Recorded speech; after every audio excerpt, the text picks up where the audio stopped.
Audi TT Mark II servicing in progress right now. And I have not jacked the car, I've just elevated it by putting a ramp underneath it for safety. It's even extra safety because, as you know, the engine is better. The wheels when they are standing is better. So tools to need. I have a T20, which I later on found out I didn't need it at this stage. Then 19 socket to remove the drain plug, the sump plug. And then we have 36 millimeters, 36 mil socket as well to remove the oil filter housing. So I've got two pans there. One is the small one to catch the oil, and the other one will be to catch any excess oil going on the floor. As I was working outside, so I was trying to limit any oil spill on the street itself, just to make sure that I am creating a neat environment. So these are the tools that are needed. We have the oil, the right oil, which is 5W30 LS Pro, then air filter, oil filter, and then we're going to change the plugs as well. But this particular video is for the oil change. Please subscribe in order to get the other services that we're going to do, because we're going to do a separate air filter change, which is not too difficult but very technical. Then we will have the we're going to change the spark plugs as well. Then we will inspect the pole-in filter, and if it needs changing, we'll change it. But this is a very quick overview of the engine state at the moment, and bear in mind there has been some service done on this one. A cam belt has been changed, a few jobs have been done on this one. And from my point of view, I may be wrong, but it looks like this engine has not had any love at all, because it's hidden. There's a bonnet covering it. So who will go and check the engine unless there's a problem? And probably only mechanics will suffer the debt from the engine. And funny enough, I've had some clients come to me to say, oh, the mechanic said they have to clean the engine bay before they work on it. That's because it's too dirty, it's too mucky. So a mechanic can politely decline to work on your car if they can't see what they are working on, because everywhere is covered in oil. So bear that in mind. Engine bay cleaning is very important. Or just imagine you've got a problem on the motorway and there's just a plug, something is removed from somewhere and you have to do it, and you're going to a party or something, and you have to go into your engine bay area and then look at the state of it. So it's, even though it's not seen, it's good idea to give it a blowout, maybe once a year. Just give it a blowout. The engine is all right when it's cleaned properly, when it's done properly, which we will have a video of steam cleaning and using all the methods to safely clean the engine. We will have a video of that sort very soon. Just visually checking, and it's very difficult because the engine bay is dirty. It's very difficult to see whether we have the right fluid amount in the engine, and it's not really inviting to go in there and start touching things. But it's advised, old school ways, that we should be checking our engine regularly, checking for the oil, dipstick and all that, checking to make sure we got enough oil in the engine. But in this state, would you? I don't think so. And you run into issues of the oil shortage and the engine creating problem for the engine. So, okay, let's get to the job. I went underneath the car and located a sump plug, which is underneath the vehicle. I didn't put my whole body in there. It's not necessary. If you know what you're doing, or if you don't know, you can use a mirror or something to locate the sump plug. It's a 19 millimeters. You won't miss it. It's right underneath the sump where my hand is touching. I've loosened it already. Just showing you how you use your finger to press the bolt, the 18 bolt, whilst unscrewing it. That is to prevent the oil gushing out and going everywhere before you have finished unscrewing it. So that's what I've done.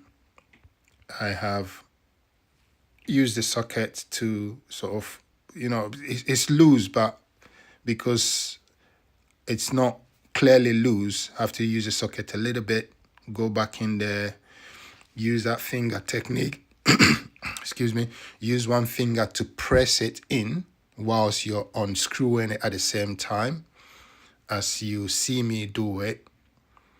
And then once you know that it's come off completely, you just gently take the nut, the bolt from there, as you will see very shortly. You have to gently, I'm pressing with my finger, making sure I unscrew it completely. It's not hard to come out. It's well lubricated anyways. It's containing the oil, so well lubricated. So unscrew it until you're sure. It's taking a bit long. And then once it's out, I think it's out now, and then you just quickly pull your hand off and the oil will drain into the pan. Just make sure that you have the gauge of where the drain plug is in the right place, and that should be able to help you drain it properly. Now, the oil filter itself is not far from there, just right there. I know there is something there that you can undo and then press in order to get the excess oil out first before removing the filter. But I didn't want to go to that extent. You can do that, or you can choose to just remove the oil filter. You're just going to have a little bit more mess coming out from there than usual,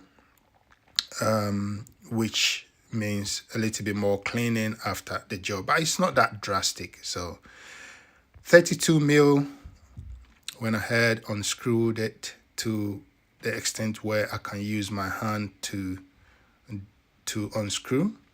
Just being careful, again, pushing the filter in whilst you unscrew it, just to make sure that the oil doesn't come out immediately whilst you're there. And my body is totally away from that area, so in that case, I'm not going to get a spillage coming straight onto my face. So you can see the oil start draining and it's almost out. Just have to lure it out and just pull it a little bit, and then just control it and pull it straight onto the under tray. And as you can see, the oil filter itself is stuck in the housing, where you just have to pry it out and prepare for some more oil gushing out. And that's it. That's the oil filter out now. And as you can see, it looks well spent. It's well overdue. And that's exactly what we're going to do. We're going to come out and do some comparisons before going ahead to do the necessary changes. And yeah. So realize the oil filter housing is a bit mucky, which doesn't surprise me because that's the work of the oil filter. So I decided to clean it, but I was just making sure that I've got the seal, got everything in the oil filter box that is needed. Also made sure that is the right size oil filter. It's very easy that the part store will give you the wrong part. So just making sure everything tallies. I'll check The diameter, make sure and they are the of the same length diameter. of the filter.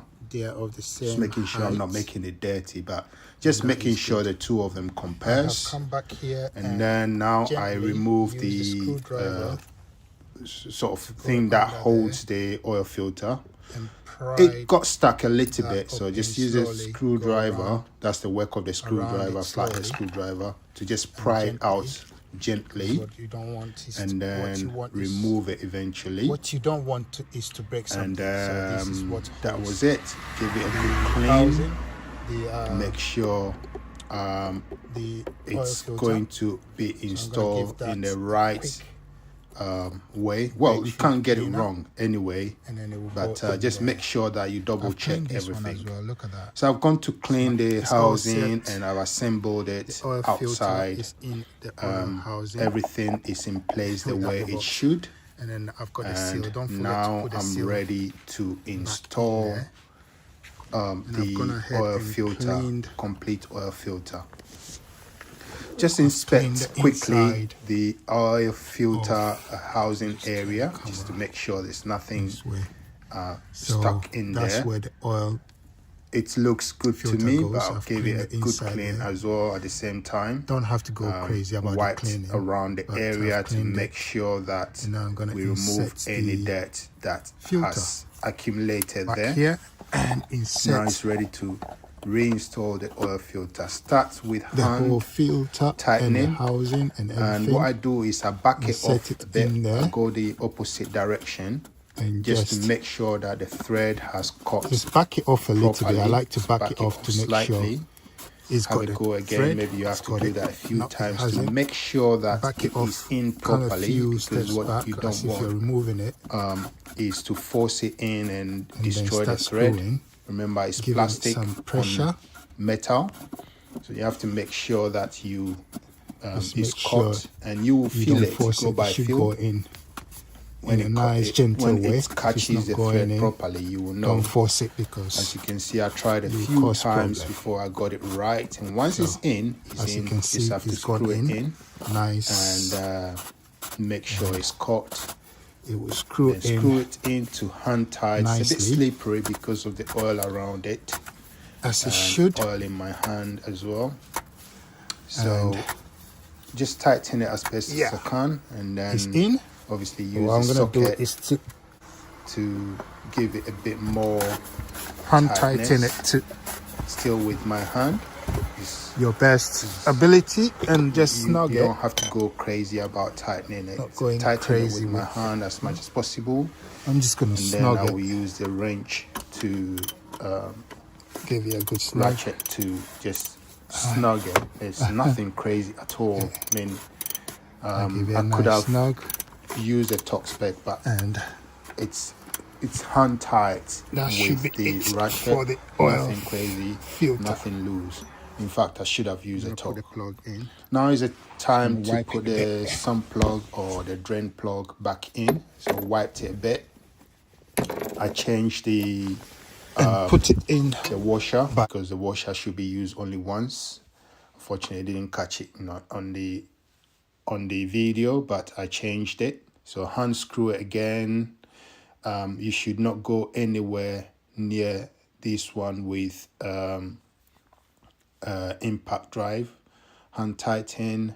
Got a torque is 30 Newton meter.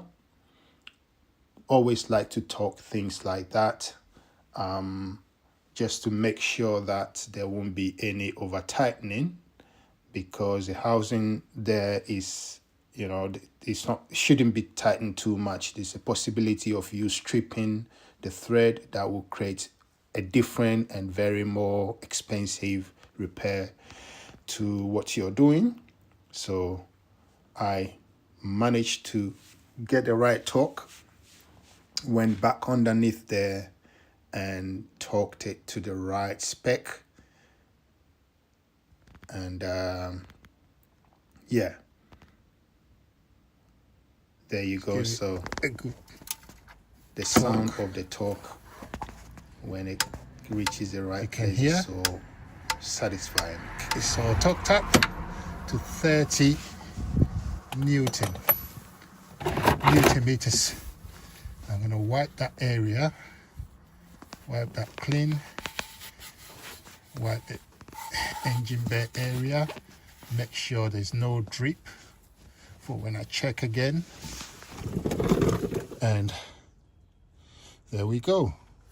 The oil change is half completed. Now we're going to go up and I'm going to take the dipstick out completely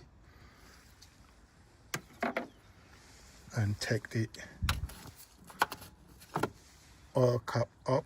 And when you see the oil cap, you can tell that there is no sludge or any liquid mixed with the oil, which is a good sign. I'm going to put some oil in there, but first of all I'm going to wipe everything clean. I'm going to clean it, wipe the edge, taking care not to push anything in. Just wipe the edge as clean as I can.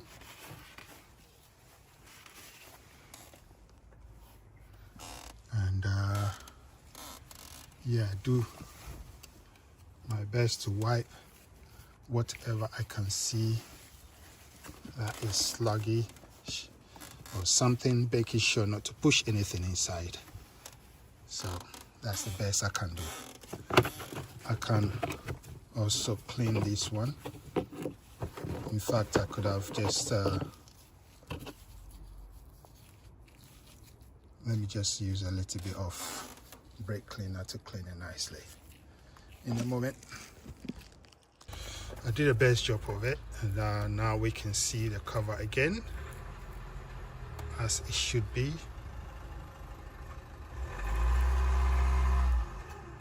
It's clean before I start getting crazy about it. Back at it on the GoPro. You're gonna put some oil in there. And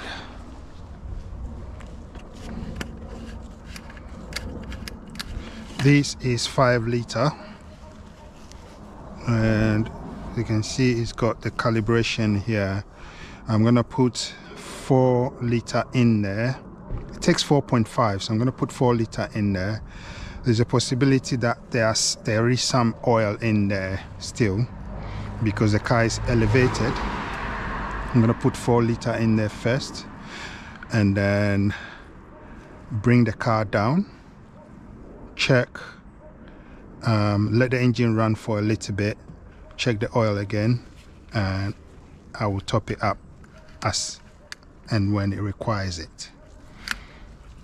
So there we go, the oil.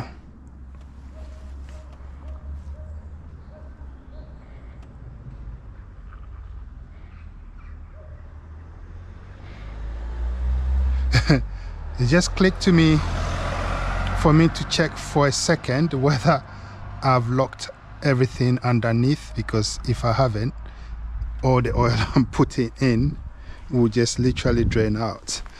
And let me just check again, and I can't see anything dropping, so that tells me that is in where it's supposed to be. Let's just get some fresh oil in there.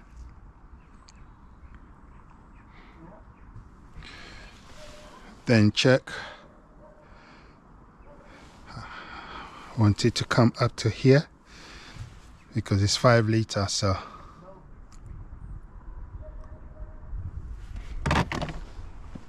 hello, thank you.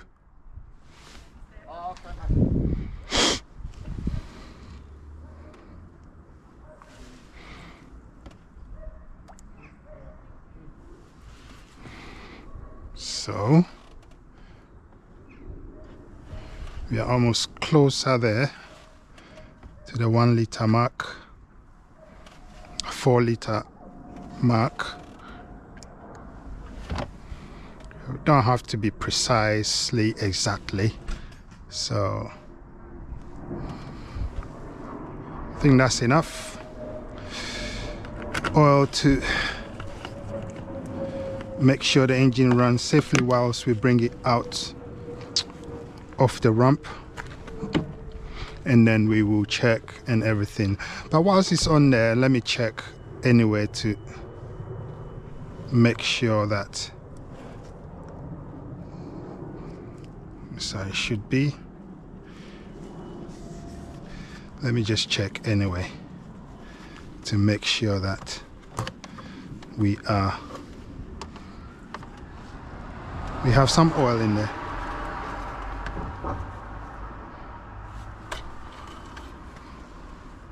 Yeah, we got oil up to here, and that's probably because this is the maximum.